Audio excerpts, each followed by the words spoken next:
This place right here, this skull between my ears, that is a bad neighborhood, and I should not be in there alone. I can't be in there by myself. What are you talking about? You just. It's insane. It's crazy in here. This is a bad place for me to be by myself. Nakakapagod na, ayoko na magkumaring. Masaya at ayos kahit na hindi. Di na kayang ikublay sa aking peke ng ngiti. Mga luwa ko at mga pigate, hindi na ako nakakatulog ng maaga sa gabi.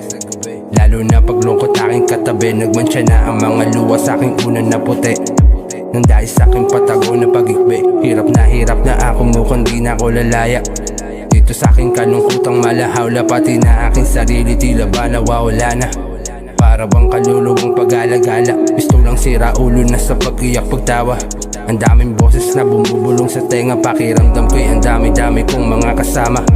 Kaso nga lang ay di ko sila makita. Ang laki na ng gulo dito sa aking isipan. Kahit na anong gawin di na kayang pigilan. Nilamon na ako ng tuluyan nitong kadiliman. Lagi nang bumibisita sa akin sa kamatayan. Laging tanong ko sa sarili, kaya mo pa ba? Sagot niya sa akin ay hindi na gusto nang magpahinga. Laging tanong ko sa sarili na kung kaya mo pa ba? Sagot niya sa akin ay hindi na gusto nang magpahinga.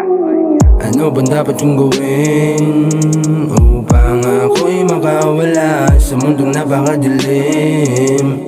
Hindi na ako makahinga, sawa na akong humiti ng palihim. Daming tanong sa aking isipan na di kayang sagutin. Mga sakit at pagdurusa di na kayang kikimin. Mag-isa dito sa dilim, ngunit daming nakatingin. Kamatayan niya ba ang sagot sa aking katanungan?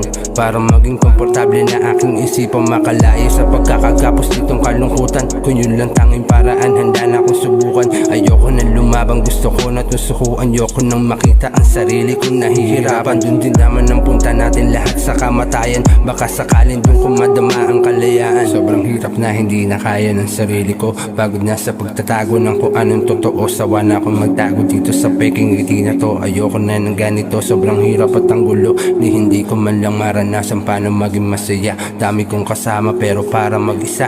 Ano ba ang paraan? Makadama lang ng ligaya. Kamatayan niya lang ba ang solusyon sa aking problema? Sobrang laki na ng gulo dito sa aking isipan. Kahit na anong gawin di na kayang pigilan. Nilamon na ako ng tuluyan nitong kadiliman. Lagi nang bumibisita sa akin sa kamatayan. Laging tanong ko sa sarili, kaya mo pa ba? Sagot niya sa akin ay hindi na gusto nang magpahinga. Laging tanong ko sa sarili na kung kaya mo pa ba? Sagot niya sa akin ay hindi na gusto nang magpahinga. Ano bang dapat kong gawin upang ako'y makawala sa mundong napakadilim? Hindi na ako makahinga, sawa na akong humikbi ng palihim. Daming tanong sa aking isipan na di kayang sagutin. Mga sakit at pagdurusa di na kayang kikimin. Mag-isa dito sa dilim, ngunit daming nakatingin.